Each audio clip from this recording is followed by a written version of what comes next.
ईश्वर जी की जय हो। सत्साई भाइयों और बहनों, पुस्तक धरती ऊपर स्वर्ग, इसके ऊपर वीडियो बनाने की श्रृंखला जारी है। इसी श्रृंखला में आज हमारा ये दूसरे नंबर का वीडियो है। भाइयों और बहनों, ये पुस्तक धरती ऊपर स्वर्ग, ये हमें अध्यात्म के साथ साथ सामाजिक जीवन में कैसे जीना है, कैसे रहना है, उसकी भी जानकारी देती है।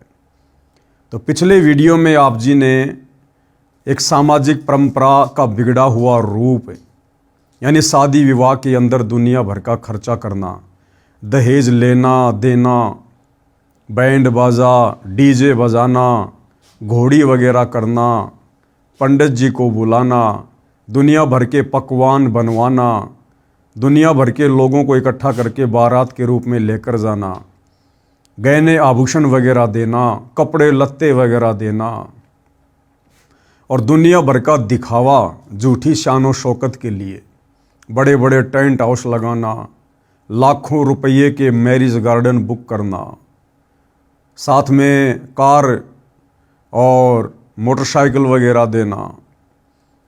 तो ये समाज का एक बिगड़ा हुआ रूप है।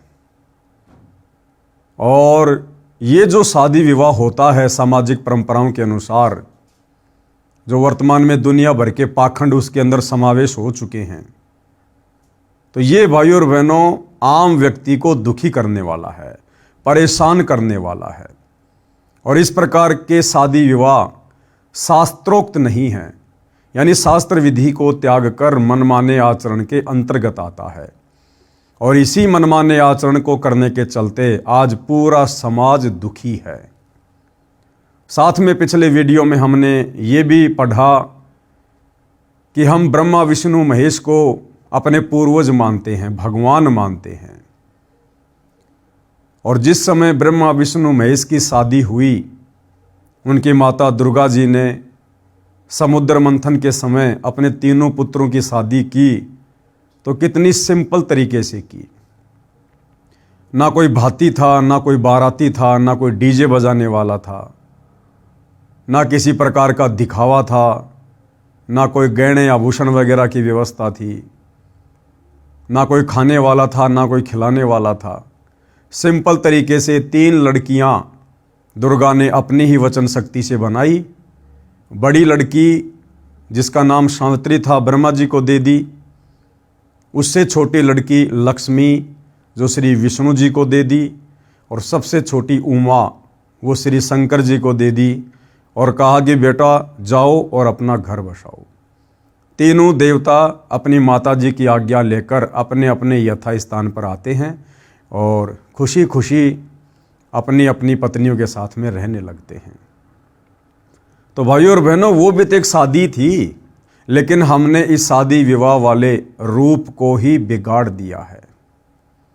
साथ में हमने ये भी पढ़ा कि सतगुरु रामपाल जी के भक्ति मार्ग में कैसे पुनः इस बिगड़े हुए शादी विवाह के रूप को संवारा जा रहा है, ठीक किया जा रहा है। और सतगुरु रामपाल जी के पंथ में उनके भक्तों के जो लड़का लड़की होते हैं, किस प्रकार से उनका शादी विवाह वाला संस्कार संपन्न किया जाता है। ना कोई दिखावा, ना कोई दहेज लेना ना देना। 1 रुपया बेटी अपने बाप के घर से नहीं लेकर जाती है। कोई गहने आभूषण नहीं, किसी भी प्रकार का सामान नहीं, और मात्र 17 मिनट में बिना किसी खर्चे के वो शादी विवाह संपन्न हो जाता है। आज के वीडियो में हम इसी विषय पर चर्चा करेंगे कि सतगुरु रामपाल जी परमेश्वर जी के सत भक्ति मार्ग में, उनके पंथ में जो ये शास्त्रोक्त विधि से शादी विवाह संपन्न हो रहा है, जिसको रमेनी कहते हैं, इसके फायदे क्या हैं, और सामाजिक परंपराओं के अनुसार जो शादी विवाह किया जाता है उसके क्या नुकसान हैं। तो इस विषय पर आज हम चर्चा करेंगे। इस शास्त्रोक्त विवाह के लाभ। कौन सा शास्त्रोक्त विवाह? जो शास्त्रोक्त विवाह, शास्त्रों के अनुसार शादी विवाह सतगुरु रामपाल जी के पंथ में उनके भक्तों के यहाँ पर होती है उसके क्या लाभ हैं। बेटी अपने बाप भाइयों भाभियों पर बोझ नहीं बनती। सबसे बड़ा लाभ क्या है? वो बहन, वो बेटी जो सतगुरु रामपाल जी की अनुयायी है, उनकी शिष्या है, उनके पंथ से जुड़ी हुई है, वो अपने बाप पर, अपने भाइयों पर, अपनी भाभियों पर, यानी उस परिवार पर किसी भी प्रकार का बोझ नहीं बनती है। जैसे आम सामाजिक व्यवहार में शादी विवाह होते हैं, माता पिता टेंशन में आ जाते हैं, भाई बेचारा मेहनत को डबल कर देता है कि बहन की शादी में लाखों रुपये के गहने बनवाने हैं, लाखों रुपये के कपड़े अगले पिछलों को देने हैं, 400-500 व्यक्ति बारात में आएंगे, उनके भोजन की व्यवस्था करनी है, खाने सबने 2 रोटी है लेकिन 50 आइटम की व्यवस्था करनी है, गाड़ी घोड़ों की व्यवस्था करनी है, पंडित जी की व्यवस्था करनी है। 1 महीने पहले उस परिवार की चक्री बन जाती है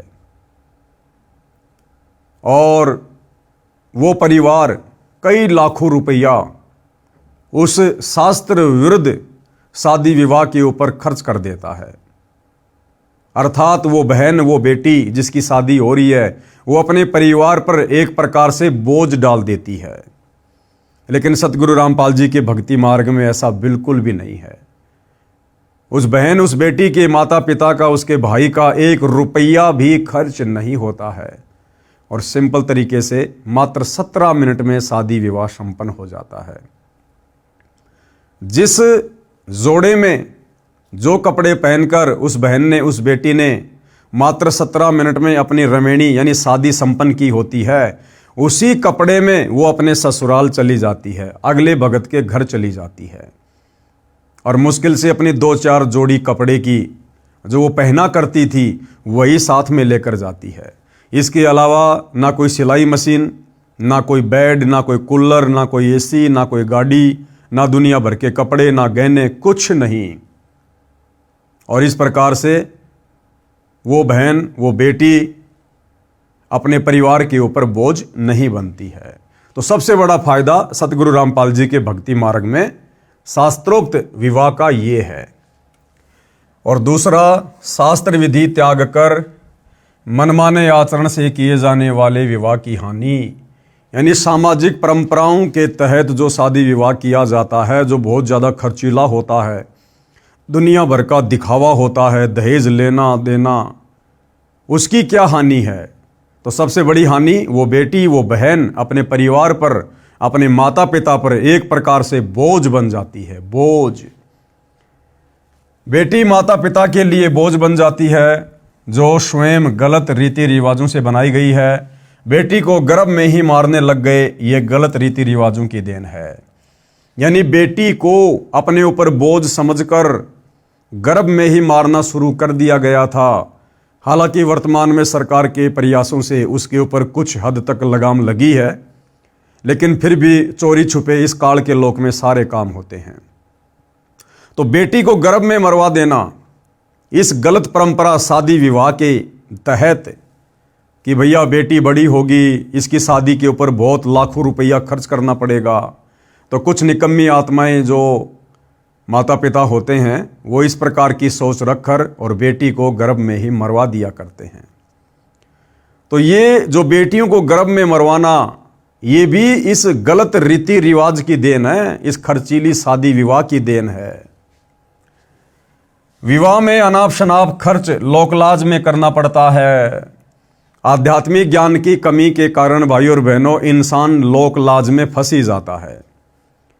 सतगुरु रामपाल जी परमात्मा कहते हैं कि यदि आपने भक्ति सफल करनी है, मोक्ष प्राप्त करना है इस पंथ में आने के बाद, तो गुरुदेव कहते हैं लोक लाज ना कीजिए, निर्भय हो रहिए, और जो मन चावे राम को तो दाशा तन धरिए। सतगुरु रामपाल जी से उपदेश लेने के बाद, उनके भगत बनने के बाद, हमने सामाजिक परंपराओं में घिसना और पिसना नहीं है। हमने सामाजिक परंपराओं के अकॉर्डिंग नहीं चलना जो परंपराएं भक्ति मार्ग में बाधक होती हैं। समाज फिर चाहे कुछ भी कहे, कुछ भी ताने मारे, कितना ही व्यंग कसे, कैसी कैसी बातें कहे, हमने समाज की ओर से पीठ फेर लेनी है। और हमने केवल उतना ही करना है जितना हमारे पूज्य गुरुदेव भगवान ने आप और हमें भक्ति मार्ग पर बता दिया है, जो नियम और मर्यादाएं बता दी गई है, तब हमारी भक्ति सफल होगी। यदि भक्ति मार्ग पर हम समाज को देखकर, समाज की परंपराओं से डरकर अगर चलेंगे तो भाई और बहनों हम कभी भी सफल नहीं हो पाएंगे। विवाह में अनाप शनाप खर्च लोकलाज में करना पड़ता है। जिनके पास माया है वे लोग समाज में बिगाड़ पैदा करते हैं। ये इस प्रकार की कुरीतियाँ, रीति रिवाज, गलत परंपराएं किन लोगों के द्वारा पैदा की गई है? जो लोग मायाधारी हैं। उस पैसे का दिखावा, अपनी झूठी शानो शौकत का दिखावा कि मैं कितना धनी आदमी हूँ, मेरे पास कितना पैसा है, समाज में मेरा क्या रुतबा है, और जितना ज़्यादा पैसा मैं शादी विवाह पर, अन्य कार्यक्रमों पर खर्च करूँगा, दुनिया देखेगी, मेरी वाह वाही होगी। लोग कहेंगे वाह क्या दिल खोल कर पैसा खर्च किया है, बड़ा सेठ आदमी है, बड़ा दिलेर आदमी है। तो ये मायाधारी लोगों ने इन गलत परंपराओं को अपनी झूठी शानो शौकत के चक्कर में पैदा किया, और आज आम व्यक्ति बेचारा चक्की के दो पाटों के बीच में जिस प्रकार से गेहूं पिसता है, उस प्रकार से इन परंपराओं में पड़कर पिस रहा है। शादी विवाह संपन्न करना, जमीन बेचेगा, उधार पैसा लेगा, कर्जे पर पैसा लेगा, फिर सारी जिंदगी किस्तें भरता रहेगा, ब्याज भरता रहेगा, केवल इन गलत परंपराओं के कारण। तो आप और हमने यानी सतगुरु रामपाल जी के भक्तों ने इन तमाम प्रकार की गलत सामाजिक परंपराओं का बहिष्कार करना है। बहिष्कार करने का मतलब हमने कोई धरना प्रदर्शन नहीं करना। आप और हमने ये बात समझ में आने के बाद अपने बच्चों की शादी में 1 रुपया भी फालतू में वेस्टेज नहीं करना है। और हमारे रिश्तेदार, आड़ोस पड़ोस के लोग, गांव वाले जो इन गलत परंपराओं के तहत सामाजिक कार्यक्रम करते हैं, शादी विवाह करते हैं, बच्चों के जन्मदिन मनाते हैं, हमने उन पार्टियों में बिल्कुल भी शामिल नहीं होना है। बिल्कुल भी। जिन गलत परंपराओं को हम स्वयं नहीं कर रहे, उन गलत परंपराओं में हमने कहीं जाकर सहयोग भी नहीं देना, सहयोग भी नहीं करना। यदि हम व्यर्थ की शादी विवाह में जाते हैं, चाहे रिश्तेदारी में हो, चाहे अड़ोस पड़ोस में हो, हमारा वहां जाने मात्र से सहयोग माना जाता है। तो आप और हम सतगुरु रामपाल जी के भक्तों ने तो इन गलत परंपराओं में जाकर किसी भी प्रकार से कोई सहयोग नहीं करना है। करना तो बहुत दूर की बात है।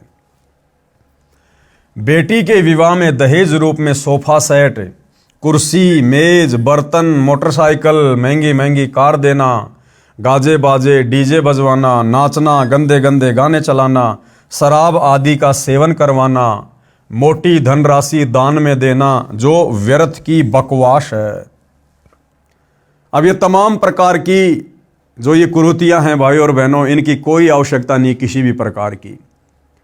जब ब्रह्मा विष्णु महेश की शादी हुई, इनमें से एक भी गलत कुरीति वहां पर नहीं थी, एक भी कार्य इनमें से वहां पर नहीं हुआ। सिंपल तरीके से शादी हुई। तो आप और हमने भी अपने गुरुदेव के पद चिन्हों पर चलते हुए, उनके आदेश की पालना करते हुए, इन गलत परंपराओं में, कुरीतियों में किसी भी प्रकार का कोई भी सहयोग नहीं देना है। मोटी धनराशि दान में देना जो व्यर्थ की बकवास है।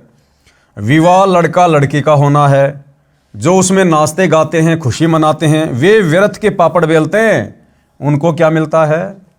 अरे शादी लड़का लड़की की हो रही है और दुनिया भर के लोग जाकर शराब पीकर नाचते हैं, बकवाद करते हैं, भीड़ इकट्ठा कर रहे हैं। उनको क्या मिलेगा? अरे 2 टाइम की रोटी तो रोज अपने घर पर खाकर सोते हो। लेकिन ये मन की बकवाद है भाई और बहनों, मन की बकवाद। मन ने तो हमारे कर्म बिगड़वाने हैं, लेकिन अब पूज्य गुरुदेव भगवान की शरण में आने के बाद हमने मन को किसी भी प्रकार का मौका नहीं देना है, और समाज के बिगड़े हुए स्वरूप को हमने पुनः सुधारने में अपने गुरुदेव का सहयोग देना है। एक हास्यपद उदाहरण गुरुदेव भगवान यहां दे रहे हैं। एक व्यक्ति कर्मचारी किराए के मकान में रहता था। उसका एक दोस्त भी उसी शहर में अन्य कॉलोनी में किराए पर रहता था। उस मकान मालिक के लड़के का विवाह हुआ तो किराएदार का जीवन न्योता दिया। किराएदार के पूरे परिवार ने मिठाई का आनंद लिया। वह व्यक्ति अपने दोस्त के पास उसके मकान पर गया तो उसे पता चला कि इस दोस्त के मकान मालिक के लड़के का विवाह निकट ही है।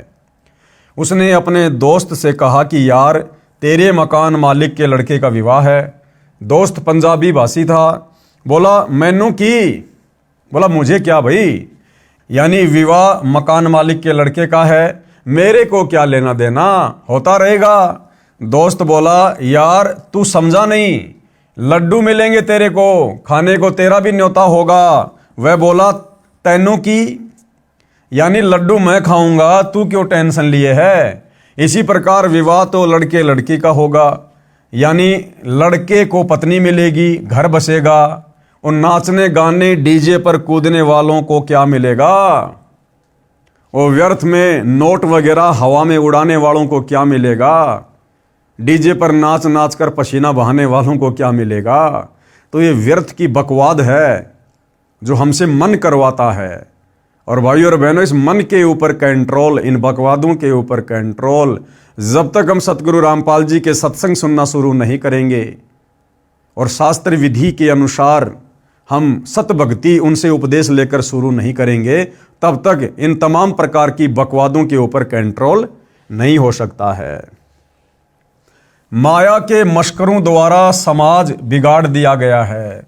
एक परंपरा पड़ चुकी है, कुर्सी, मेज, मोटरसाइकिल, अगली पिछलियों के कपड़े, बेटी को संतान होती है उसमें पीलिया रूपी दहेज, त्योहारों के समय सिंधारे, कोथड़ी, उल्टा सीधा सामान उठाए फिरते हैं। हमारे विवाह में ये कुछ भी नहीं होता। कौन से विवाह में? सतगुरु रामपाल जी के पंथ में, इस भक्ति मार्ग में सतगुरु रामपाल जी के भक्तों की जो बेटा या बेटियां होती हैं, उनके विवाह के समय ये इस प्रकार की बकवादें बिल्कुल भी नहीं होती हैं।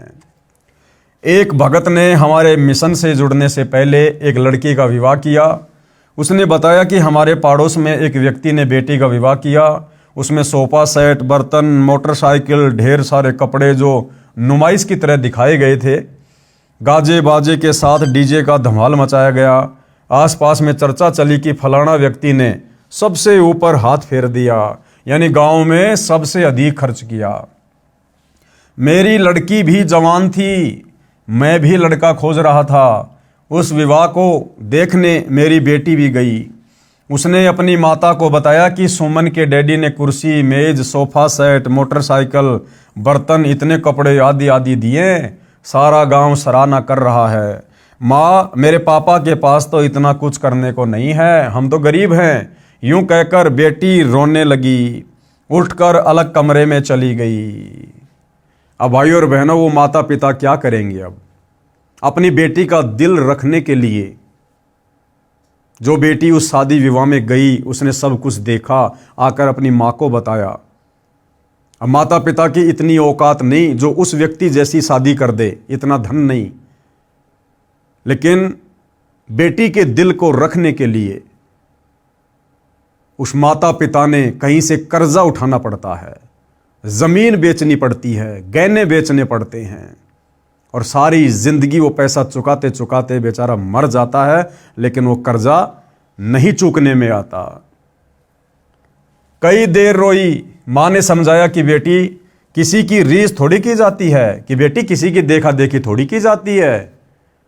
जिसके पास जैसा धन है, जिसकी जैसी वित्तीय स्थिति है, वो वैसा अपना खर्च कर रहा है। हमने किसी से कोई कंपटीशन नहीं करना। बेटी की माता ने मेरे को बताया कि बेटी सुमन का विवाह देखकर आई थी, ऐसे ऐसे बोली और रोने लग गई। मेरी आंखें भर आई, सारी रात नींद नहीं आई। विचार किया कि बेटी की आत्मा नहीं दुखने दूंगा, कुछ तो करूंगा। लड़की का रिश्ता पक्का हो गया। मैंने अपना 1.25 एकड़ खेत बेचा। उन मायाधारी मशकरों के द्वारा जो बकवाद समाज में झूठी शानो शौकत के चक्कर में शुरू की गई है, वो खर्चीली शादियां, आम व्यक्ति बेचारा किस प्रकार से पिस रहा है। मैंने अपना 1.25 एकड़ खेत बेचा, लोक लाज का निर्वाह करते हुए सोफा सेट, कुर्सी, मेज, मोटरसाइकिल, ढेर सारे कपड़े लाया। बेटी खुश हुई, विदा कर दी। लड़का बहन को लेने गया तो बताया उस बेटी की 3 जेठानी थी, साझा परिवार था उनका। वे मेरी बेटी वाले सोफा कुर्सी सब एक कमरे में ऊपर नीचे भरे थे। कहीं ठीक से रखने का स्थान भी नहीं था, कबाड़ इकट्ठा कर रखा था। नाम दीक्षा लेने के बाद 2 बेटियों का विवाह किया। अब उसने क्या बताया कि मैंने तो अपनी बेटी का दिल रखने के लिए जमीन बेचकर इतना सारा सब कुछ सामान दिया, लेकिन जब मेरा लड़का अपनी बहन के ससुराल गया तो उसने देखा पहले से उनके घर में इतना सामान भरा हुआ है कि हमने हमारी बेटी को जो सामान दिया था उस सामान को रखने की जगह भी नहीं थी। यानी व्यर्थ में उस व्यक्ति ने दहेज रूप में कबाड़ा इकट्ठा किया घर पे, कबाड़ा इकट्ठा, वो भी लोकलाज के चक्कर में कि अगर मैं अपने बेटे की शादी में दहेज नहीं लूंगा, सामान नहीं लूंगा तो मेरे रिश्तेदार क्या कहेंगे, मेरे गांव वाले क्या कहेंगे, गरीब घर से लड़की लाया है, इतनी भी औकात नहीं थी, थोड़ा बहुत सामान भी नहीं दे पाया अपनी बेटी को। इस चक्कर में उस व्यक्ति ने भी कबाड़ इकट्ठा कर लिया और इधर से बेटी के बाप ने लोकलाज में आकर यदि मैं अपनी बेटी को थोड़ा बहुत कुछ नहीं दूंगा इसकी आत्मा दुखी होगी, समाज के लोग क्या कहेंगे, गांव के लोग क्या कहेंगे, कि इससे अच्छा तो जमीन बेच देता, कहीं से उधार ले लेता, बेटी को थोड़ा बहुत तो सामान देता। तो भाइयों और बहनों, जब तक हमें आध्यात्मिक ज्ञान नहीं होगा हम इसी प्रकार चक्की के 2 पाटों के बीच में इस लोकलाज में पिसते रहेंगे। और जब उस व्यक्ति ने नाम उपदेश ले लिया सतगुरु रामपाल जी से, उसके बाद फिर उसने अपने अन्य बच्चों की शादियां की। वो किस प्रकार से की? नाम दीक्षा लेने के बाद 2 बेटियों का विवाह किया, 1 पैसा भी खर्च नहीं हुआ, दोनों बेटी सुखी हैं। यदि पहले यह ज्ञान होता तो क्यों जमीन बेचता? जिसके पास जमीन बेचने को नहीं है वह मनमाना आचरण करके किए जा रहे विवाह क्रम में किसी से ब्याज पर रुपया लेता है। यानी जिसके पास बेचने को जमीन नहीं है वो क्या करेगा? वो किसी साहूकार से ब्याज पर रुपया लेगा, फिर कर्जे के बोझ तले दबा रहता है, दिन का चैन रात की नींद समाप्त रहती है, इसी बोझ को ढोता ढोता मर जाता है, सारा जीवन नरक बना रहता है केवल इस गलत परंपरा के तहत। इसलिए हम सतगुरु रामपाल जी के भक्तों ने, चाहे हमारे आड़ोस में, चाहे पाड़ोस में, चाहे गांव में, चाहे रिश्तेदारी में, अगर गलत परंपराओं के तहत कोई भी कार्यक्रम हो रहा है, छोटे से छोटा, बड़े से बड़ा, आप और हमने उस कार्यक्रम में शामिल भी नहीं होना है। वो चाहे नाराज रहे चाहे खुश रहे, हमने उसकी नाराजगी को, उसकी खुशी को नहीं देखना, हमने अपने गुरुदेव भगवान के वचन को देखना है। और जो बीड़ा इस बिगड़े हुए समाज को सुधारने का हमारे गुरुदेव ने उठाया है, हमने हर संभव उसमें सहयोग करना है। फिर आगे गुरुदेव क्या बता रहे हैं? एक सत्य वार्ता। एक आर्मी मैन से दास की ज्ञान चर्चा हुई जो हमारे भगत का रिश्तेदार था। उसके आग्रह से मेरे पास आया था। वह फौज से रिटायर होकर पुलिस में हवलदार लगा था, सरकारी नौकरी थी। जब ज्ञान चर्चा होती है तो हम विवाह पर भी चर्चा अवश्य करते हैं। भगत ने जो उसे लाया था बताया कि इस हवलदार जी ने अभी 1 महीना पहले बड़ी बेटी का विवाह किया है, 21 लाख रुपए लगाए हैं। उसके 3 बच्चे बताए, बड़ी लड़की जिसका विवाह अभी किया था, बीच में बेटा और छोटी बेटी। दास ने कहा कि जो कुछ फौज से लाए थे वह तो प्रथम विवाह में लगा दिया। जो 20 वर्ष की कमाई थी कि भैया फौज से रिटायरमेंट होकर आया, 18-20 लाख रुपए लाया, वो तो तूने अपनी बड़ी लड़की की शादी में खर्च कर दिए। फिर बाकी बच्चों की शादी वो कैसे की? वो भी तो उसी प्रकार से की होगी आपने, उससे आपने कम तो दहेज नहीं दिया होगा, तो उस दहेज के लिए पैसा कहां से लाए? अब आपकी 50 वर्ष के आसपास उम्र है, छोटी बेटी के लिए इतने रुपए कहां से लाओगे? वह हवलदार बोला कि फौज वालों से काम नहीं चला, कर्जा भी लेना पड़ा। मैंने उससे पूछा कि इतना खर्च करना ठीक नहीं, देखकर अपनी हैसियत के अनुसार खर्च करना चाहिए। वह बोला कि लड़का यानी दामाद बैंक में नौकरी करता है, बेटी भी अच्छी पढ़ी लिखी है, बेटी तो सदा सुखी रहेगी, हमारी तो देखी जाएगी। यानी हम तो गधे बने रहेंगे, कोई टेंशन नहीं, बस हमारे बेटा बेटी सुखी रहें। मैंने कहा कि बेटी के कर्म में सुख है तो मिलेगा, और दुख है तो पैसे से सुख नहीं खरीदा जा सकता। क्या कह रहे हैं गुरुदेव? अगर उस बेटी के भाग्य में सुख है तो उसे मिलेगा ही मिलेगा, चाहे बाप किसी भी प्रकार से शादी करे, किसी भी परिवार में शादी करे। और यदि बेटी के कर्म में दुख लिखा हुआ है तो बाप के द्वारा दिया गया पैसा, प्लाट, गाड़ी, अनाप शनाप धन, ये कुछ भी काम नहीं करेगा। जैसे उसके कर्म में, उसके भाग्य में लिखा, उसे वही मिलेगा। वो पैसा वो लड़का शराब में बिगाड़ देगा, कोई फालतू का धंधा शुरू करके उसमें बर्बाद कर देगा। यानी भाइयों और बहनों, आप और हमें आध्यात्मिक ज्ञान नहीं है, हम सत्संग से नहीं जुड़े।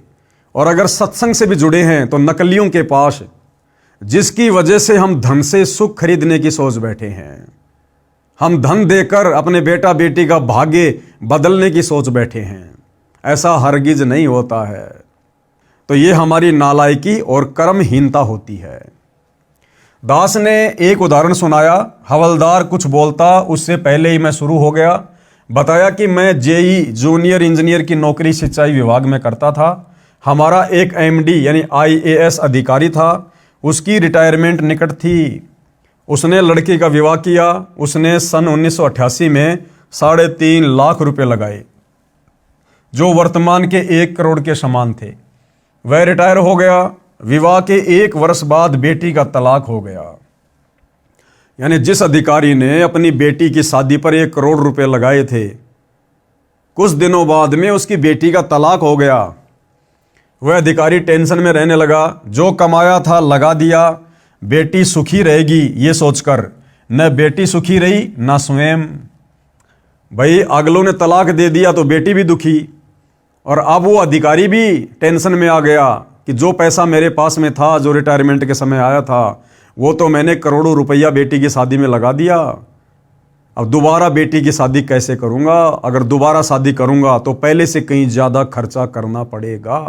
तो ये सोचकर वो भी टेंशन में, उसी चिंता में हार्ट अटैक यानी दिल का दौरा हो गया, मर गया साहब। हवलदार तैस में आकर बोला कि जो विवाह तुम करते हो उनका तलाक नहीं होता। हवलदार ने ये बातें सुनकर सतगुरु रामपाल जी से क्या कहा कि जो विवाह तुम करते हो ना 17 मिनट में अपने भक्तों के बच्चों का, तो क्या तुम्हारे बीच में कोई तलाक नहीं होता क्या? मैंने कहा बहुत कम होता है। यानी कुछ एक आत्माएं जो निकम्मी होती हैं, ज्ञान को अच्छे से समझ नहीं पाती हैं, केवल वही लोग इस प्रकार की घटिया हरकतें करते हैं। और अगर तलाक हो भी जाता है तो भगत ने तो 1 रुपया दिया नहीं, 1 रुपया लिया नहीं। और बेटी यदि भक्ति कर रही है तो उसको तो दोबारा से अपने घर की बहू बनाने के लिए, बेटी बनाने के लिए सैकड़ों भगत लाइन में खड़े होंगे, फ्री ऑफ कॉस्ट, उसकी भक्ति के बदौलत। क्योंकि भक्ति करने वालों का सतगुरु भाग्य लिख देता है। मैंने कहा कि बहुत कम होता है। यदि तलाक हो भी गया तो हमारा कौन सा 21 लाख लगा है? 10 दिन बाद बेटी का फिर विवाह कर देंगे, चवन्नी लगनी नहीं। ये सुनकर उसका अफराशा उतर गया। बोला ये बात तो सही है, मानने की है। मानना कहाँ था? झूठी लोक दिखावा परंपरा के बोझ के नीचे निकलना आसान नहीं है। हमारा ज्ञान सुनकर विचार करके बात समझ में आती है।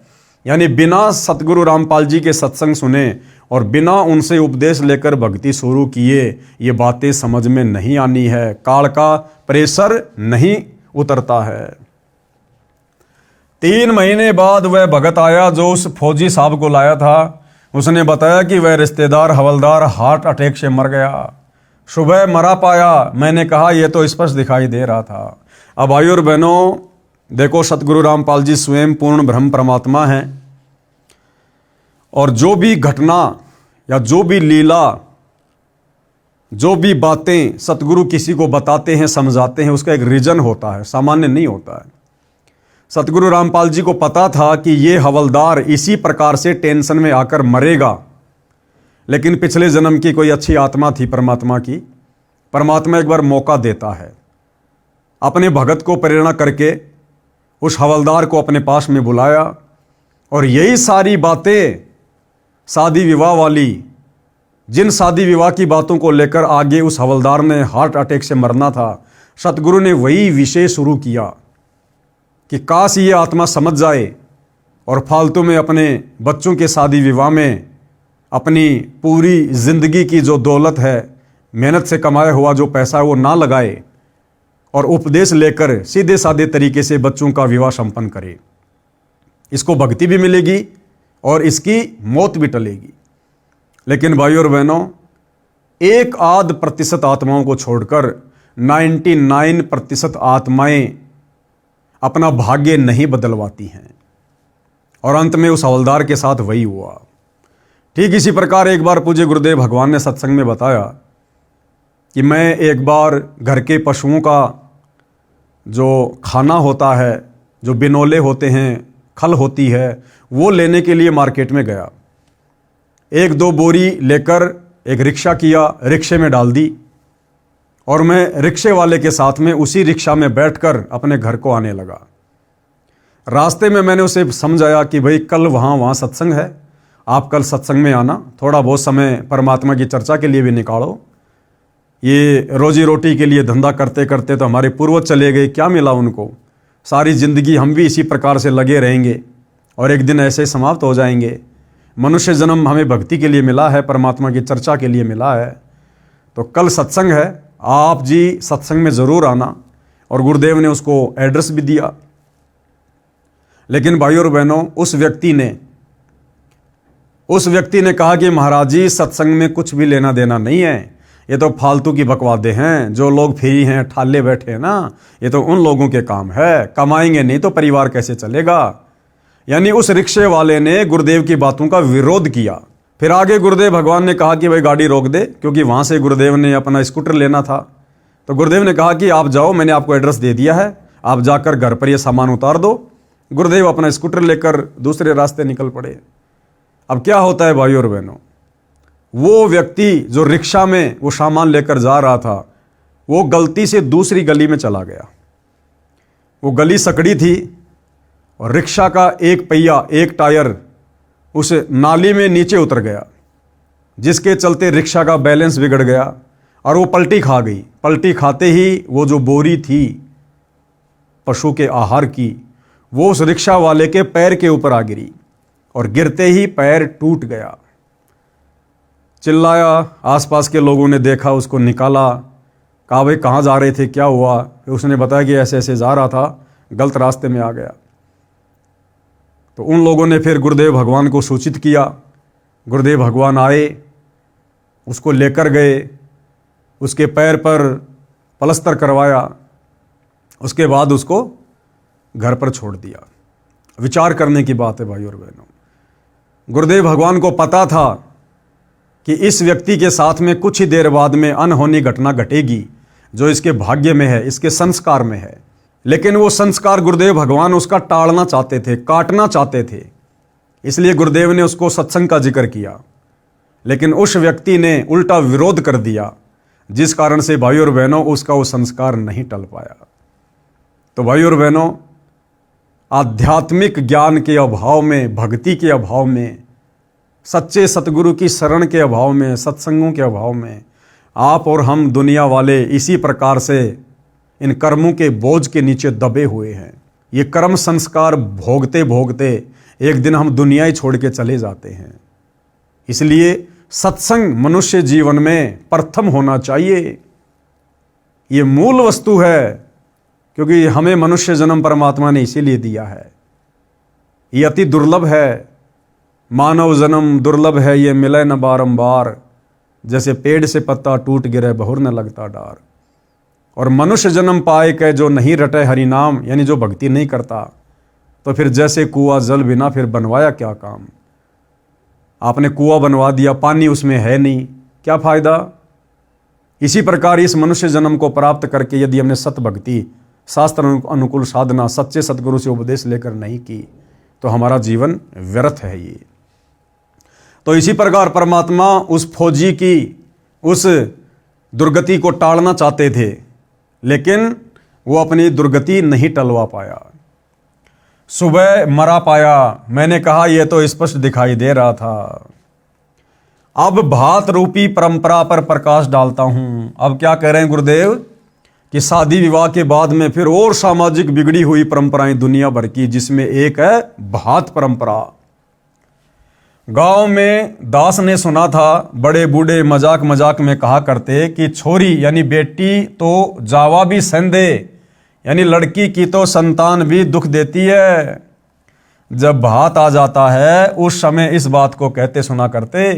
हालांकि दिल खोलकर भात में रुपये खर्च करते थे, इस बात का ध्यान रखते थे कि लड़की को किसी की सुननी ना पड़े, इसलिए चोखा खर्च करते थे। अब भी करते हैं, परंतु वह पैसा व्यर्थ खर्च होता था। जो नगद देते वह तो काम आ जाता है, जो कपड़े आदि पर खर्च किए वह व्यर्थ है। ये भी देखा गया है कि 2 या 3 भाई हैं, वे पैसे इकट्ठे करके भात का जुगाड़ करते हैं। कुल मिलाकर भात को एक बोझ के रूप में माना जाता है। जिस बहन के भाई नहीं है, उसके बच्चों का विवाह होता है, वह किसके घर भात न्योतने जाए। उस समय वह बेटी घर में छुप छुप कर रोती है। उसकी परेशानी देखकर हमने ये फैसला लिया है कि भात भी व्यर्थ में लाद रखा है, ये नहीं भरना है। बहन की मदद आपत्ति के समय डट कर करो। क्या कह रहे हैं गुरुदेव भगवान कि शादी विवाह की तरह ये भात परंपरा भी व्यर्थ की सामाजिक कुरीति है। एक प्रकार का बाप पर भाइयों पर वजन है, बोझ है। और हम सतगुरु रामपाल जी के भक्तों ने इस भात परंपरा में भी किसी प्रकार का कोई सहयोग नहीं देना है। हमने भात वगैरह नहीं भरना है।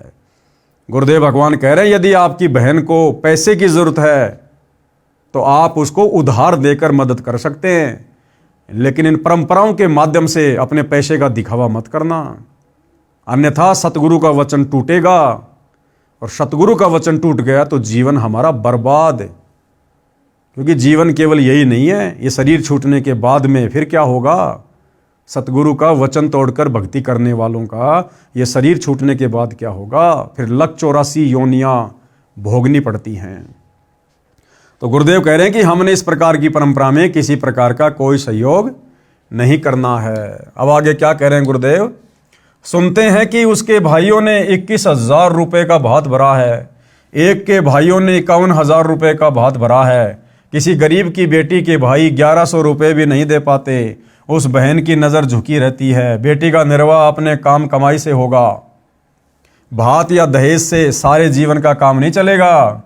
आती जाती औरतें पता नहीं क्या क्या कहती हैं, वह बेटी अंदर ही अंदर बहुत दुखी रहती है। इसलिए इस परंपरा को विराम देना है, ख़त्म करना है। हम लोगों ने बेटी को सुखी करना है, बेटी किसी की मोहताज आश्रित ना रहे, उसको ज्ञान के आधार से मजबूत बनाया जाए। जैसा दास कर रहा है, लड़की आते ही भाभी का त्योड़ी पड़ जाती है, यानी दुनिया भर की गलत परंपराएं। लड़की जब अपने ससुराल से मायके आती है तो भाभी को टेंशन हो जाती है, माथे में तोड़ियां पड़ जाती हैं कि अब इसको 2-4 जोड़ी कपड़े देने पड़ेंगे, चलती को 150 रुपये देने पड़ेंगे, क्योंकि आप और हम लोगों ने परंपरा ही ऐसी बना दी जो कि व्यर्थ का बोझ है, भार है। तो हम सतगुरु रामपाल जी के भक्तों ने इस प्रकार की परंपराओं में किसी प्रकार का कोई सहयोग नहीं देना है।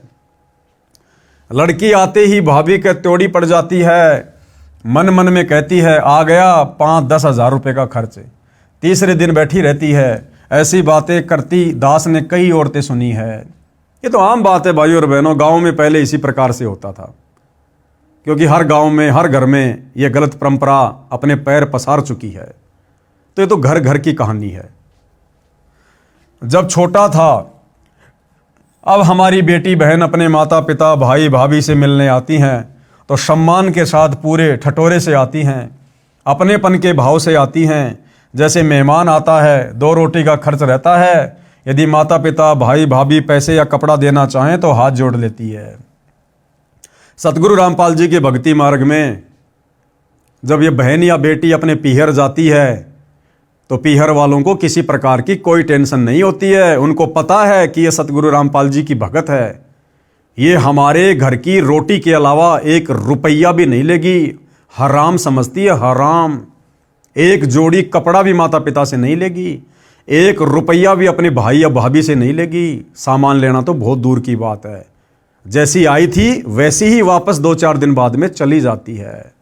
तो ना तो भाई भाभी को कोई टेंशन, ना माता पिता को कोई टेंशन, और वो बहन भी खुशी खुशी जाती है, खुशी खुशी आराम से आती है।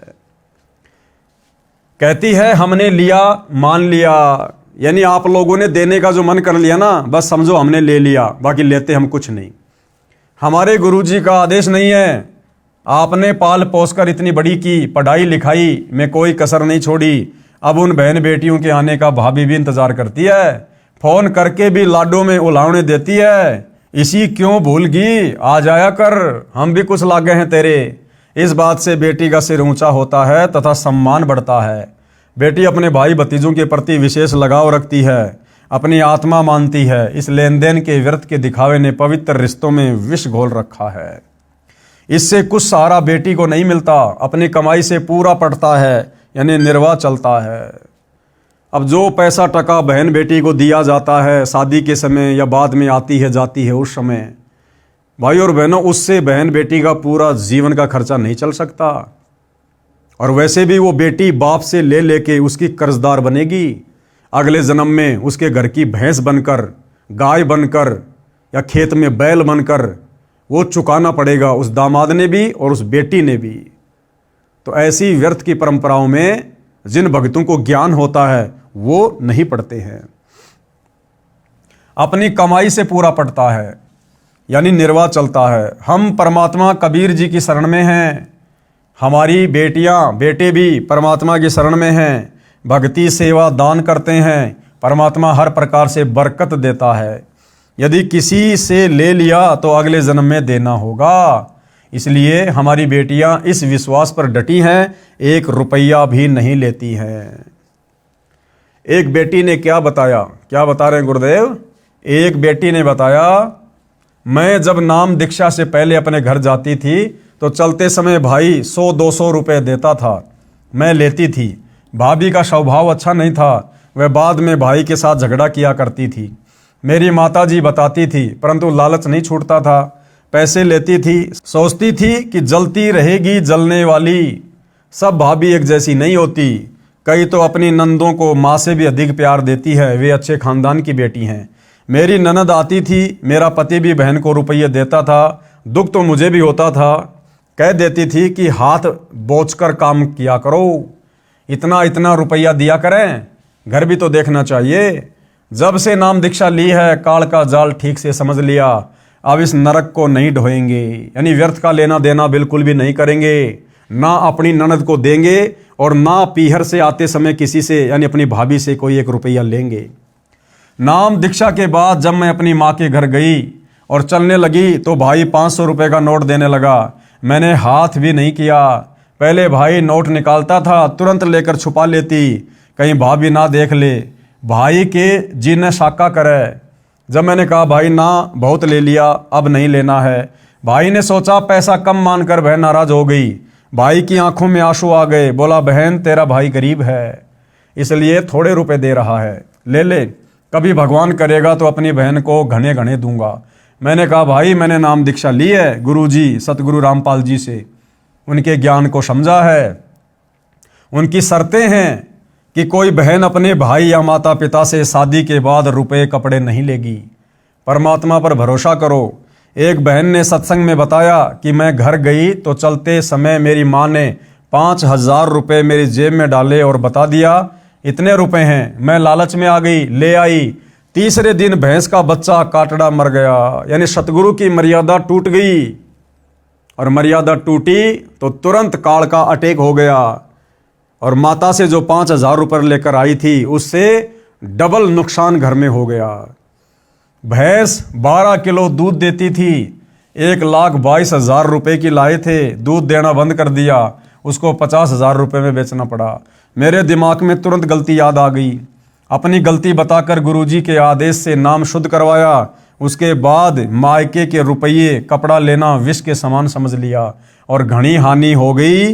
भाई का नुकसान किया, चोरी का भाव बना और भाव खराब हुआ।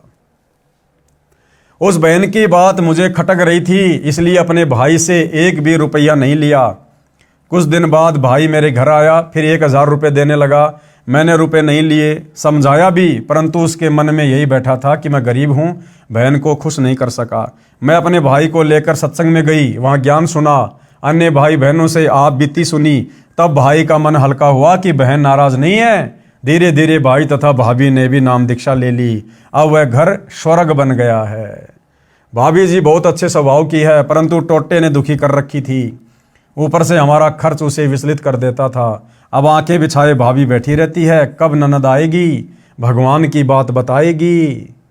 ऐसे वह पवित्र नाता विश्व अमृत बन गया, धरती ऊपर स्वर्ग का एहसास होने लगा है। यानी इस प्रकार से भाइयों और बहनों, हम इन परंपराओं को त्याग कर, जो कि समाज में खर्चीली हैं, आध्यात्मिक यानी भक्ति मार्ग में बाधक हैं, हमने इनसे पीछे हटना है। प्रश्न करते हैं कुछ भाई कि ढोल बाजे बजवाना व घुड़चढ़ी करना तो पुराना रिवाज है। यानी शादी विवाह में ढोल बाजे बजाना, घोड़ी के ऊपर चढ़ना, ये तो पुरानी परंपरा है, इसमें क्या फर्क पड़ता है। अब उसका स्थान डीजे ने ले लिया, जमाना बदल गया है, नाचना गाना तो आम बात हो गई, आप मना क्यों करते हो। कुछ रुपए चलते समय बहन बेटी को देना उसका सम्मान है। तो गुरुदेव भगवान ने उस नादान व्यक्ति की शंका का किस प्रकार से समाधान किया। इसका उत्तर यह है, प्रथम तो यह शास्त्रों के विपरीत है।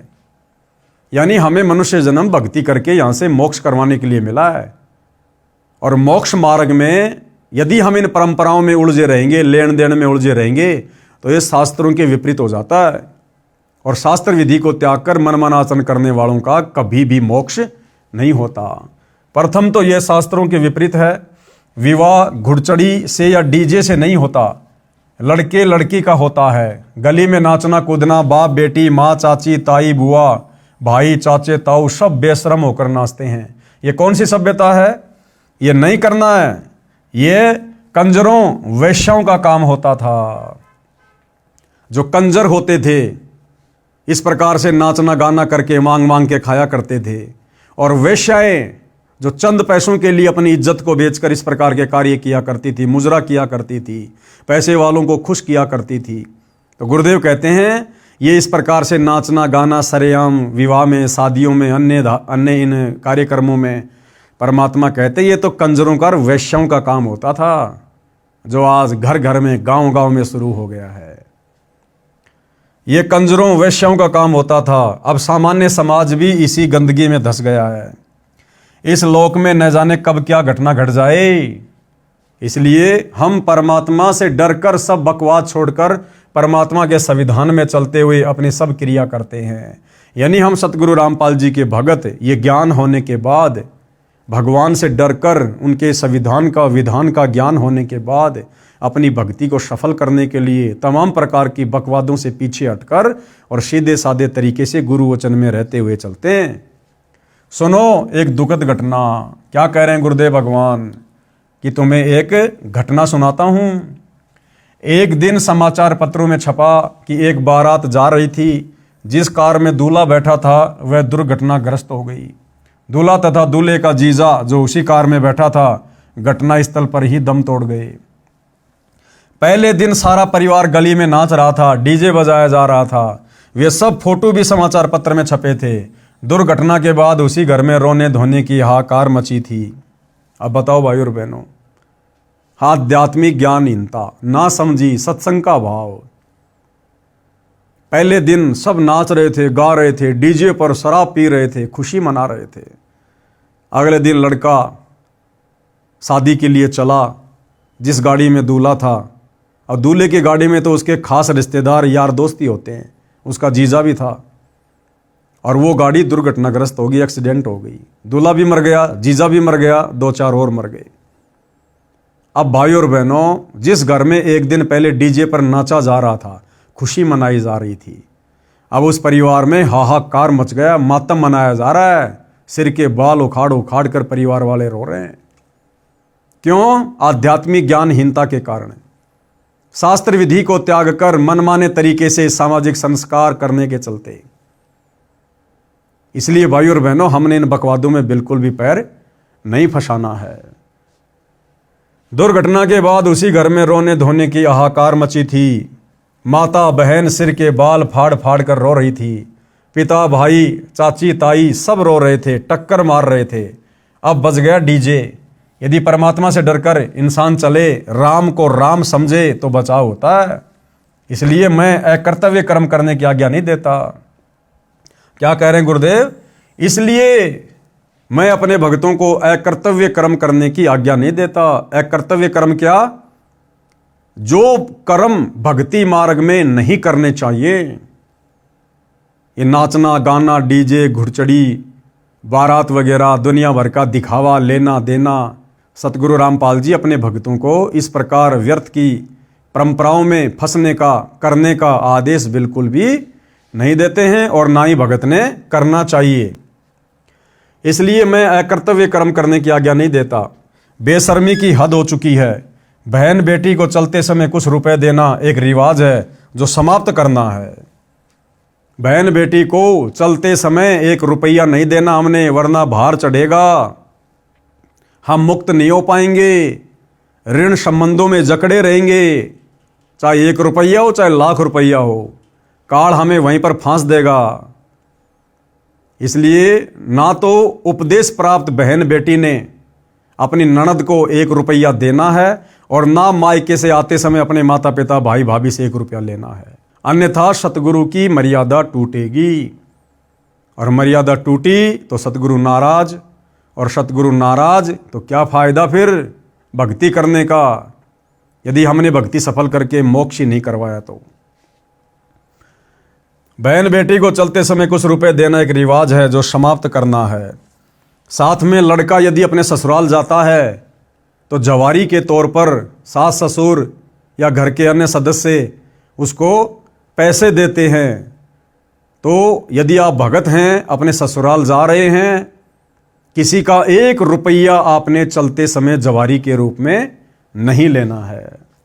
बहन बेटी को भिखारी नहीं समझना है, उस बहन बेटी को बेटे के समान समझना है। धरती ऊपर स्वर्ग तभी बनेगा जब हम अपनी इंसानियत को पुनः संभालेंगे। अगला प्रश्न क्या है? क्या आप अंतरजातीय व अंतरधर्म विवाह के पक्ष में है? यानी सवालकर्ता सतगुरु रामपाल जी से कह रहा है, क्या आप अंतरजातीय विवाह और अंतरधर्म के माध्यम से जो शादी विवाह किया जाता है, क्या आप उसके पक्ष में हैं? यानी एक जाति वाला दूसरी जाति के लड़के या लड़के से विवाह कर सकता है, एक धर्म वाला दूसरे धर्म की लड़की या लड़के से विवाह कर सकता है। क्या आपके पंथ में इस प्रकार की आज्ञा है? तो गुरुदेव क्या कह रहे हैं? हमारे मिशन में जाति धर्म की कोई बाधा नहीं है। हम अंतरजातीय तथा अंतरधर्म के विवाह के पक्ष में हैं। यानी जाति और धर्म हम इंसानों के बनाए हुए हैं, परमात्मा के बनाए हुए नहीं हैं। परमात्मा ने तो सबको इंसान बनाया, स्त्री या पुरुष। ये जाति और धर्म तो हमारे धर्म गुरुओं ने ज्ञानहीनता में आकर बना दी। इसलिए सतगुरु रामपाल जी के भक्ति मार्ग में कोई धर्म की बाध्यता नहीं है, कोई जाति की बाध्यता नहीं है। लड़का लड़की संस्कारी होने चाहिए, एक दूसरे को पसंद होने चाहिए और आपस में शादी विवाह की सहमति होनी चाहिए। फिर जाति और धर्म का कोई लेना देना नहीं है। हम निम्न नियमों का पालन करते हैं। यानी सतगुरु रामपाल जी के पंथ में उपदेश लेने के बाद में क्या क्या नियम है, क्या क्या मर्यादा है जिनका हमने पालन करना होता है। विशेषकर शादी विवाह के समय, यानी बच्चों का शादी विवाह वाला संस्कार जोड़ते समय भगत भाई बहन किन किन बातों का विशेष तौर पर ध्यान रखते हैं? अपने गोत्र में और अपने गांव में व आसपास के गांव गवांडों में माता पिता के गोत्र में विवाह के पक्ष में नहीं है। यानी भगत अपने ही गोत्र में विवाह नहीं कर सकते। अपने ही गांव की लड़की के साथ में, वो किसी भी जाति की हो, किसी भी धर्म की हो, शादी नहीं करनी है। क्यों? क्योंकि इससे फिर आपसी झगड़े बढ़ जाते हैं। गांव की गांव में भक्तों ने शादी विवाह बिल्कुल भी नहीं करना है और अपने ही गोत्र में बिल्कुल भी विवाह नहीं करना है। ये सख्त निषेध है। मुसलमान अपने नियम अनुसार कर सकते हैं, लेकिन जो व्यक्ति मुसलमान धर्म को फॉलो करते हैं और सतगुरु रामपाल जी के भगत हैं, यहाँ लिखा जा रहा है कि वो कर सकते हैं। लेकिन भाई और बहनों देखो, नियम तो सबके लिए है। अब मुसलमान ने यदि सतगुरु रामपाल जी से उपदेश ले लिया है तो अब उसका समाज मुसलमान समाज नहीं है। अब वो मुसलमान नहीं रहा, उसका धर्म मुसलमान नहीं है। सतगुरु रामपाल जी का नारा है, जीव हमारी जाति है, मानव धर्म हमारा, हिंदू मुस्लिम सिख ईसाई धर्म नहीं कोई न्यारा। अब उस मुसलमान भगत ने भी अपनी परंपराओं को, उन क्रियाओं को जो सदियों से चली आ रही है, उसको चेंज करना है। और गुरुदेव भगवान के जो नियम हैं संगत के ऊपर, उन्हीं नियमों में रहकर हमने बच्चों के शादी विवाह वाले संस्कार को पूरा करना है। लेकिन यहां पर परमात्मा जो ये थोड़ी बहुत जो ढील दे रहे हैं, ये उन भक्तों के लिए है जो अभी अच्छे से इस ज्ञान को नहीं समझ पा रहे, जो समाज की परंपराओं में बुरी तरह से फंसे हुए हैं, अचानक से निकल नहीं पा रहे। ये उनके लिए हल्का सा यहां पर ये गैप है। लेकिन भाई और बहनों, फिर भी हमने कोशिश करनी है, चाहे हिंदू हो, चाहे मुसलमान, चाहे जैनी, चाहे सिख, चाहे ईसाई, जिसने सतगुरु रामपाल जी से उपदेश ले लिया, फिर अपने गोत्र में और अपने गांव में और आसपास के गांव में हमने अपने बच्चों का संस्कार नहीं करना है, अपने बच्चों के रिश्ते नहीं करने हैं। फिर हमें विश्वास होना चाहिए अपने गुरुदेव भगवान पर। इस प्रकार से फिर हमने डरना नहीं चाहिए लोकलाज में आकर कि मेरे बच्चों की ऐसे तो शादी नहीं हो पाएगी। अरे गुरुदेव कहते हैं, अगर उन बच्चों के संस्कार में शादी विवाह है तो रोक कौन देगा? और यदि नहीं है तो तुम्हारा सतगुरु इतना समर्थ है, अपनी लेखनी से तुम्हारे बच्चों के शादी विवाह के हर प्रकार के नए लेख लिख देगा, नए संस्कार लिख देगा। इसलिए शादी विवाह के समय जो जो बातें ध्यान रखने योग्य हैं, जो गुरुदेव के आदेश हैं, वो चाहे हिंदू हो, चाहे मुसलमान हो, चाहे सिख हो, चाहे ईसाई हो, किसी भी धर्म से जुड़ा हुआ भगत हो, उन्होंने गुरुदेव के प्रत्येक नियम का सख्ताई से पालन करना चाहिए। यदि अंतरधर्म विवाह मुसलमान हिंदुओं में करते हैं तो उसके लिए गोत्र को छोड़कर अन्य उपरोक्त सब नियम लागू रहेंगे। यदि हिंदू भी किसी मुसलमान लड़की से विवाह करेगा, उसके लिए भी गोत्र को छोड़कर अन्य उपरोक्त नियम लागू होंगे। इसी प्रकार सिख, ईसाई या अन्य के लिए नियम रहेंगे, यानी गांव गवांड पड़ोसी गांव में विवाह नहीं कर सकते। यानी हिंदू भगत अगर मुसलमान भगत के घर पर शादी करना चाहता तो गोत्र की तो कोई आंट है ही नहीं उनमें, लेकिन उसी गांव में और आसपास के गांव में आपस में उन हिंदू मुसलमान भक्तों ने भी अपने बच्चों की शादी वादी नहीं करनी है। आगे गुरुदेव भगवान किसी के प्रश्न का जवाब दे रहे हैं। प्रश्न, क्या आप प्रेम विवाह लव मैरिज के पक्ष में हैं? तो गुरुदेव क्या कह रहे हैं? हाँ, परंतु निम्न शर्तों के साथ में, कि हम लव मैरिज के पक्ष में हैं, लेकिन उसकी भी कुछ मर्यादा है, कुछ नियम हैं। उपरोक्त प्रतिबंधित बिंदुओं को ध्यान में रखकर माता पिता की सहमति के साथ प्रेम विवाह कर सकते हैं। मान लीजिए लड़का लड़की आपस में अपनी बातचीत शुरू कर देते हैं शादी विवाह की, तो गुरुदेव भगवान कह रहे हैं कि उन दोनों ने अपने अपने माता पिता को सूचित करना पड़ेगा। और यदि उनके माता पिता उस शादी विवाह के पक्ष में हैं, समर्थन में हैं, तो फिर लव मैरिज करने में किसी प्रकार की कोई दिक्कत नहीं है।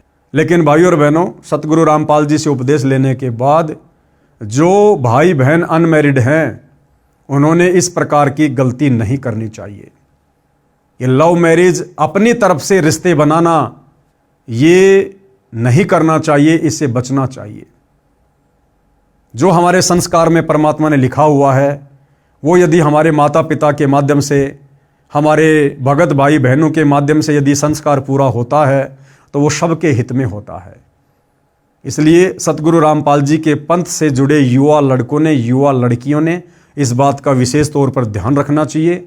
अपनी मर्जी से उन्होंने इस प्रकार से रिश्ते नहीं जोड़ने चाहिए। ये भी एक प्रकार से मर्यादा खंडित करने में आता है, मर्यादा खंडित करने में। आगे सवाल किया है, आप सब त्योहार मनाने से रोकते हो, त्योहार तो खुशी का प्रतीक माना जाता है, इसमें क्या दोष है? तो गुरुदेव भगवान क्या जवाब दे रहे हैं? त्योहार का अर्थ है किसी विशेष दिन को जो अपने धर्म की गरिमा से जुड़ा होता है, उस दिन कुछ अलग से खाना पीना करना, उस घटना की चर्चा करना। जिस उपलक्ष्य में त्योहार मनाया जाता है, सब त्योहार किसी धार्मिक कथा से संबंध रखते हैं। उदाहरण के लिए दीपावली यानी दिवाली का त्योहार, इस दिन की गरिमा है कि इस दिन भगवान श्री रामचंद्र जी अपनी पत्नी सीता के साथ 14 वर्ष का वनवास काटकर रावण को मारकर सीता को उसकी कैद से छुटवाकर अयोध्या लौटे थे। उस खुशी में दिवाली का त्योहार मनाया जाता है। घर में कई कई दीपक जलाए जाते हैं। प्रारंभ में गाय या भैंस के घी के दीपक जलाए जाते थे, फिर सरसों के तेल के दीपक लगाए जाने लगे, फिर मोमबत्ती ने स्थान ले लिया, अब बिजली के छोटे छोटे बल्ब दीपक के स्थान पर लगाए जाते हैं। एक दिन ये सब कर दिया, फिर न सीता याद आती है न श्री राम। क्या आपको याद है, क्या कह रहे हैं गुरुदेव भगवान, क्या आपको याद है जो तुम दीपावली मना रहे हो और जिस धार्मिक कथा यानी त्रेता युग में रामचंद्र जी से संबंधित जो कथा है उसके आधार से जो तुम दिवाली मना रहे हो, क्या तुम्हें और भी कुछ बातों का पता है? सीता जी को 2 साल के बाद एक धोबी के व्यंग के कारण घर से निकाल दिया गया था। उस समय वह गर्भवती थी। ऋषि वाल्मीकि के आश्रम में आजीवन कष्ट सहा। 2 पुत्र साथ में थे, एक का नाम लव, दूसरे का नाम कुश, जो ऋषि के आशीर्वाद से कुशा से बना था। कुशा यानी दूब, घास का तिनका, जो ऋषि वाल्मीकि जी ने अपनी वचन शक्ति से बनाया था।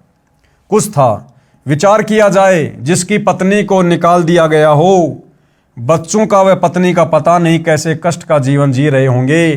क्या वह व्यक्ति चाहे राजा भी क्यों ना हो सुखी रहेगा? शौपन में भी सुखी नहीं रह सकता।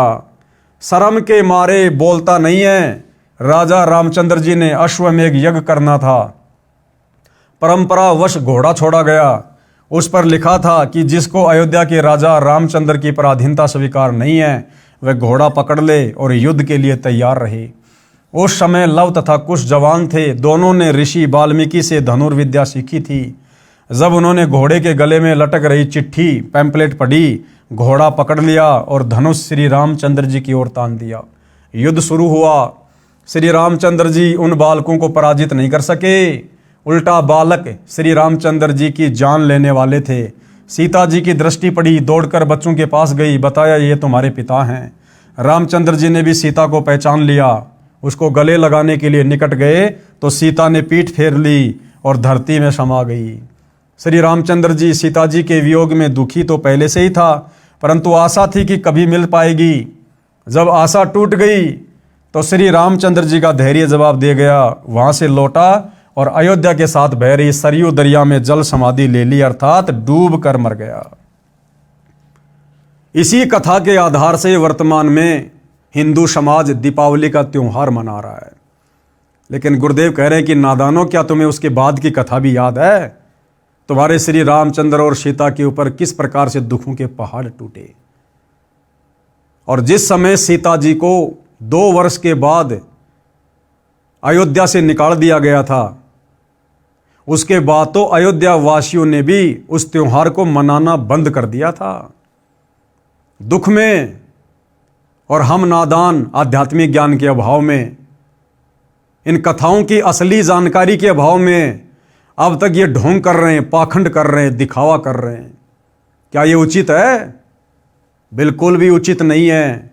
इसलिए दुनिया छोड़े ना छोड़े, लेकिन जिनको अब वास्तविकता का ज्ञान होता जा रहा है, सतगुरु रामपाल जी से उपदेश लेने के बाद, सत्संग सुनने के बाद, आप और हम भगत भाई बहनों ने किसी भी प्रकार के त्योहार में जो किसी न किसी धार्मिक कथा से जुड़ा हुआ है, जिसको मनाने का वर्तमान में कोई औचित्य नहीं है, आप और हमने बिल्कुल भी साक्य में पाँव नहीं देना।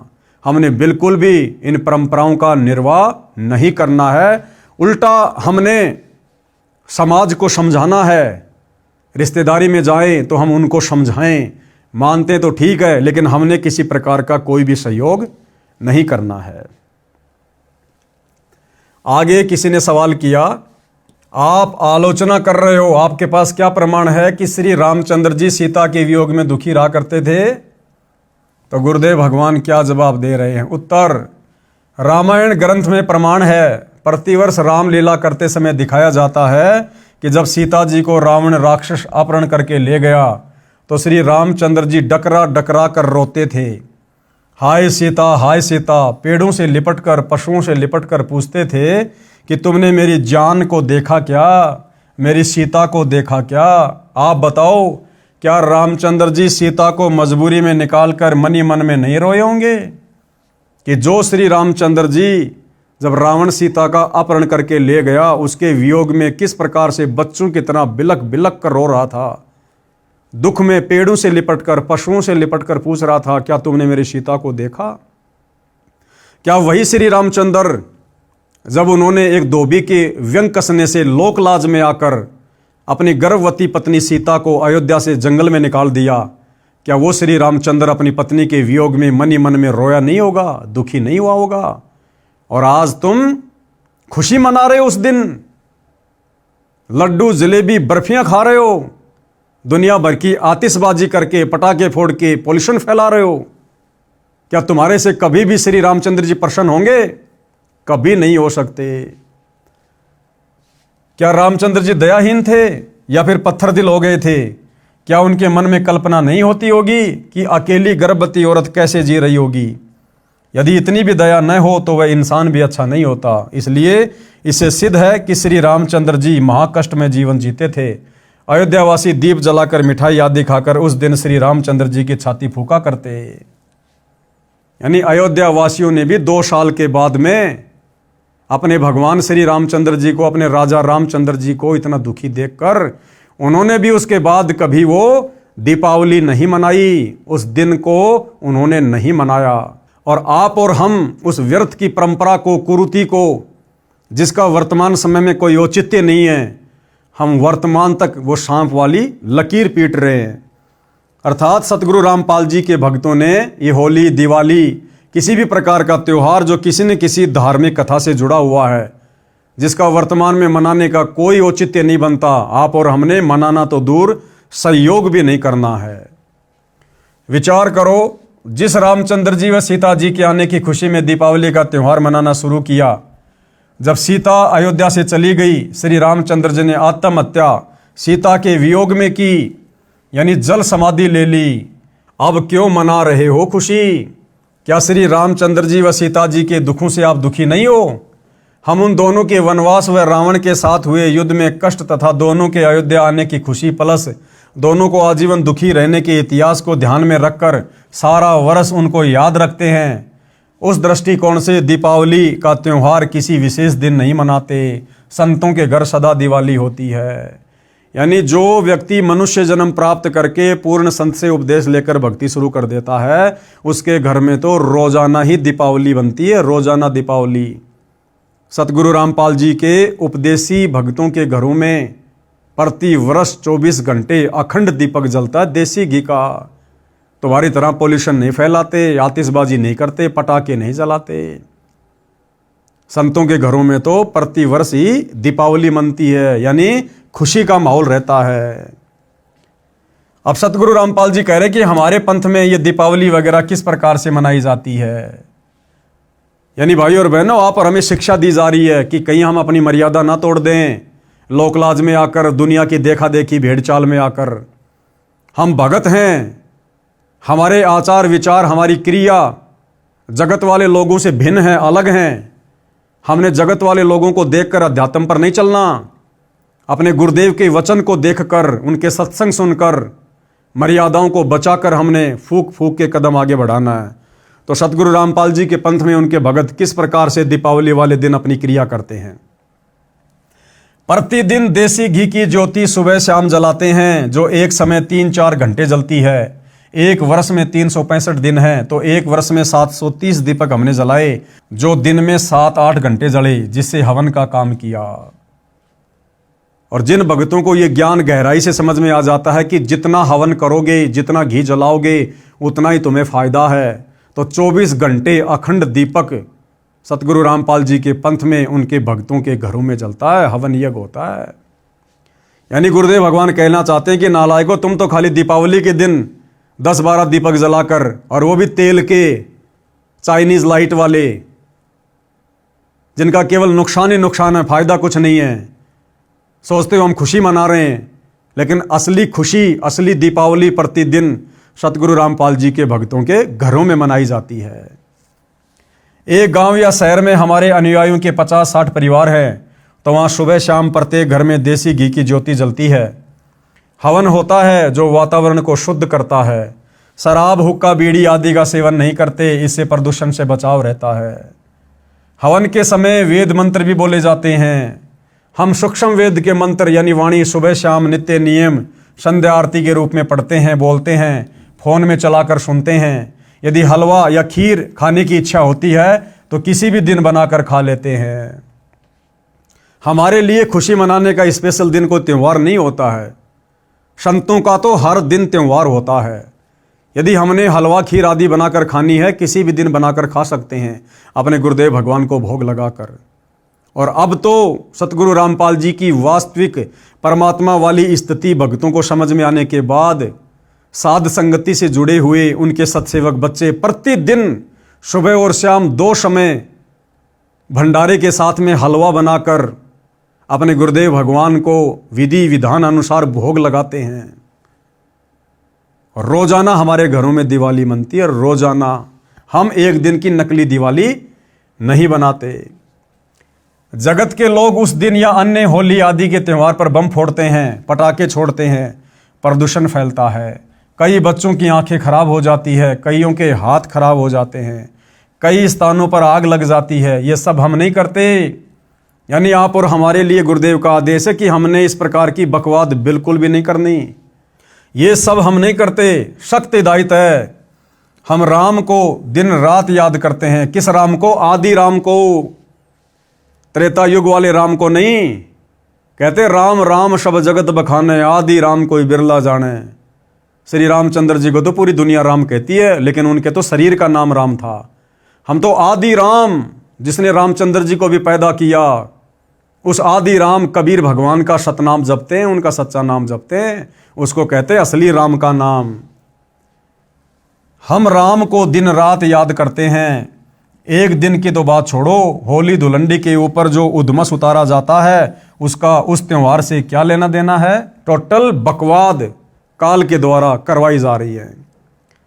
अब होली का त्यौहार ये क्यों मनाया जाता है? 99% हिंदू समाज को नहीं पता कि होली क्या है, होली का त्यौहार क्यों मनाया जाता है, मनाया जाना चाहिए या नहीं। भगत प्रहलाद की रक्षा परमात्मा ने की। नरसिंह रूप धारण करके कबीर परमात्मा ने त्रेता युग में भगत प्रहलाद की रक्षा की। भगत प्रहलाद के पिता हिरण्यकशिपु ने चिता की तरह लकड़ियों का ऊंचा ढेर लगवाकर प्रहलाद भगत को जिंदा जलाने की योजना बनाई। होलिका नामक पापिनी, जो प्रहलाद भगत की सगी बुआ थी, हिरण्यकशिपु के आदेश से अपने ऊपर अग्निरोधक चद्दर ओढ़कर, अग्निरोधक चद्दर जो उसको श्री ब्रह्मा जी से प्राप्त हुई थी वरदान के तहत, उस अग्निरोधक चद्दर ओढ़कर भतीजे प्रहलाद को विश्वास में लेकर कहा कि देख बेटा, मैं भी तो आग में बैठी हूं, कुछ नहीं होगा। गोडों में भगत प्रहलाद को बिठा लिया और अग्नि जला दी गई। परमात्मा ने आंधी चला दी। वह अग्नि रक्षक चद्दर होलिका से उतरकर प्रहलाद भगत पर उड़ा दी। आग भड़क उठी, होलिका जल मरी। प्रहलाद सुरक्षित परमात्मा ने रखा। इस खुशी का प्रतीक है होली का त्योहार। और आम सांसारिक लोग क्या करते हैं? इस कथा का ज्ञान ना होने के कारण आम सांसारिक लोग होली के दिन क्या करते हैं? जगत क्या करता है? इस दिन लट्ठम लट्ठा, दारू पीकर लड़ाई झगड़े, एक दूसरे में रंग वगैरह फेंकना, कीचड़ वगैरह फेंकना, अभद्र हरकतें करना। औरतें कोड़े पुरुषों को मारती है, पुरुष हट जा करके बचाव करते रहते हैं। इधर से उधर पोड़ पाटे दौड़ते रहते हैं, एक दूसरे पर रंग डालते हैं, कीमती कपड़ों का नाश कर देते हैं। इसका परमात्मा से क्या लेना देना? क्या भगत प्रहलाद ने इस प्रकार की बकवाद कभी की जो आप लोगों ने उस भगत के नाम की आड़ में वर्तमान में शुरू कर रखी है? जिसने भगत की रक्षा की, कुछ कहते हैं कि हम रंग नहीं डालते, गुलाल का प्रयोग करते हैं। तो गुरुदेव कह रहे हैं विचार करो, बंदर सा मुंह बनाकर एक दूसरे को परेशान करते हो, क्या गुलाल लगाने को आप परमात्मा की आरती मानते हो? दिवाली का त्योहार त्रेता युग के अंत में हुई रावण वध व सीता समेत अयोध्या रामचंद्र की वापसी के बाद मनाया जाने लगा। उससे पहले क्या त्योहार मनाते थे? केवल धार्मिक यज्ञ का अनुष्ठान करते थे। दूसरी बात, श्री रामचंद्र जी के अयोध्या से रावण को मारकर सीता को लाने के बाद जो ये दीपावली वाली परंपरा चली है, क्या उससे पहले के व्यक्ति, त्रेता युग पूरा बीत गया था, सतयुग के व्यक्ति क्या कभी इस प्रकार का त्यौहार मनाया करते थे? वे केवल वैदिक विधि अनुसार शत भक्ति किया करते थे, हवन किया करते थे, इस प्रकार की बकवादें नहीं किया करते थे। अतः वर्तमान में भी इस प्रकार की बकवादों का कोई औचित्य नहीं है। ये बकवादें हम तब तक कर रहे जब तक हम सच्चे सतगुरु रामपाल जी की शरण में नहीं हैं। जब तक हमें उनके प्रवचन सुनने को नहीं मिलेंगे, सत्संग सुनने को नहीं मिलेंगे, तब तक ही हम इस प्रकार की बकवादें कर रहे हैं। हम सतगुरु रामपाल जी के भगत इस प्रकार के किसी भी पाखंड में, आडंबर में अपना समय और पैसा बर्बाद नहीं करते हैं, क्योंकि हमें उनके सत्संगों से सब कुछ समझ में आ गया है। होली का त्योहार सतयुग के अंत में प्रहलाद भगत की रक्षा परमात्मा द्वारा नरसिंह रूप में की जाने के बाद प्रारंभ हुई। उस समय सतयुग लगभग 16 लाख वर्ष बीत चुका था। उससे पहले तो यह त्योहार नहीं मनाया जाता था, केवल धार्मिक यज्ञ शास्त्रों के अनुसार किए जाते थे, जैसे हम करते हैं। हमारा उद्देश्य है कि सारा जहान शास्त्रोक्त विधि से सामाजिक व धार्मिक कर्म करे, ताकि कलयुग में सतयुग जैसा माहौल बने और सब सुखी रहें। कहने का मतलब है जितने भी त्योहार हैं, व्यर्थ की सामाजिक परंपराएं हैं, ये सिवाय बकवाद के कुछ भी नहीं हैं। और यदि हम लोग भगत होने के बावजूद इस प्रकार की बकवादें करते हैं तो हमारी मर्यादा टूटेगी, सतगुरु का वचन टूटेगा और हम कभी भी भक्ति मार्ग पर सफलता प्राप्त नहीं कर सकते। इसलिए जब तक आम सामाजिक लोगों को जागरूकता नहीं है, इस बात की जानकारी नहीं है, वो तो इस प्रकार की बकवादें कर सकते हैं, लेकिन भक्तों ने भक्ति लेने के बाद, उपदेश लेने के बाद इस प्रकार की बकवादों से कोसों दूर रहना है। अब गुरुदेव क्या कह रहे हैं कि हम क्या करते हैं? हम क्या करते हैं? हम प्रतिदिन परमात्मा का शुक्र कई कई बार करते हैं। तीनों समय की आरती के समय परमात्मा का धन्यवाद करते हैं, उनका शुक्र मनाते हैं कि हे परमेश्वर, आपने हमें कैसे इन तमाम प्रकार की बकवादों से बाहर निकालकर शत भक्ति प्रदान कर दी। अन्यथा हम भी आज इन्हीं बकवादों में उलझे रहते, अपने मनुष्य जीवन को बर्बाद करते रहते। एक दिन ड्रामा नहीं करते, शास्त्रों अनुसार धर्म कर्म करते हैं और धर्म यज्ञ करते हैं। अजब गजब बात। कौन सी अजब गजब बात है? एक भगत बना, उसने बताया कि हम चाचा ताऊ के 11 भाई बहन हैं, सब शादीशुदा हैं, हमें 11 वर्ष हो चुके हैं, कोई त्योहार नहीं मनाया। कारण वर्ष में एक मौत इतनी निकट हो जाती है कि त्योहार नहीं मना पाते। यानी जब भी कोई त्योहार आता है, उस भगत ने कहा कि उससे पहले हमारी निकटतम रिश्तेदारी में जो खासम खास होते हैं, उनमें किसी न किसी की मृत्यु हो जाती थी, जिस कारण से 11 वर्ष हो गए हमने अभी तक कोई त्योहार नहीं मनाया। विचार करें, जिनके मृत्यु हो जाती है वे रोते हैं, गांव के लोग मस्ती मनाते रहते हैं, फिर उनकी बारी आती है, वे मुंह लटका कर रोते रहते हैं, अन्य त्योहार का ड्रामा कर रहे होते हैं। और हम क्या करते हैं? यानी सतगुरु रामपाल जी के भगत अब क्या करते हैं? ज्ञान होने के बाद किसी की आत्मा ना दुखे, इसलिए हम व्यर्थ दिखावा नहीं करते, दिन रात राम को याद करते हैं, यानी परमात्मा की भक्ति करते हैं। हम धार्मिक अनुष्ठानों को त्योहार रूप में मनाते हैं, वहाँ कोई गाना बजाना नहीं करते, केवल सत्संग करके, पाठ करके परमात्मा का गुणगान करते हैं, धर्म यज्ञ करते हैं। उस समय हलवा, खीर, लड्डू, जलेबी आदि बनाते खाते हैं, ऐसे त्योहार मनाते हैं। तो सतगुरु रामपाल जी के भक्ति मार्ग में उनके भक्तों के द्वारा किस प्रकार से त्योहार मनाए जाते हैं, क्या उसकी विधि है, क्या उसकी प्रोसीजर है, ये सारी बातें आज आपको इस वीडियो के माध्यम से सुनने और जानने को मिली। तो भाइयों और बहनों, इसी प्रकार से हम ये जानकारियाँ प्राप्त करते रहेंगे। यदि जानकारियाँ होंगी तो हम मर्यादा तोड़ने से बचे रहेंगे, मर्यादा टूटने से बचेंगी तो हमारी भक्ति सफल होगी, और भक्ति सफल होगी, हमारे गुरुदेव भगवान प्रसन्न होंगे, और गुरुदेव भगवान प्रसन्न तो हमारा सतलोक का टिकट पक्का। इस गंदे लोक से, जन्म मरण से, लक 84 योनियों की कष्ट से छुटकारा पक्का। तो आप और हमने धीरे धीरे इस भक्ति मार्ग पर अपने गुरुदेव भगवान के प्रत्येक वचन को दृढ़ता के साथ फॉलो करते हुए आगे बढ़ना है। हमने दुनिया को नहीं देखना है, संसार क्या कर रहा है, क्या संसार की मर्यादा है, हमने उस तरफ बिल्कुल भी ध्यान नहीं देना है। जितना गुरुदेव भगवान ने बता दिया, समझा दिया, आदेश दे दिया, हमने उस आदेश में रहकर अपनी भक्ति को सफल करना है। तो भाइयों और बहनों, आज के वीडियो में गुरुदेव के आशीर्वाद से केवल इतना ही। कल फिर परमात्मा की सेवा में हाजिर होंगे। तब तक गुरुदेव भगवान हम सबको आज्ञा दे, आशीर्वाद दे, सद्बुद्धि दे। बंदी छोड़ सतगुरु रामपाल जी भगवान की जय हो।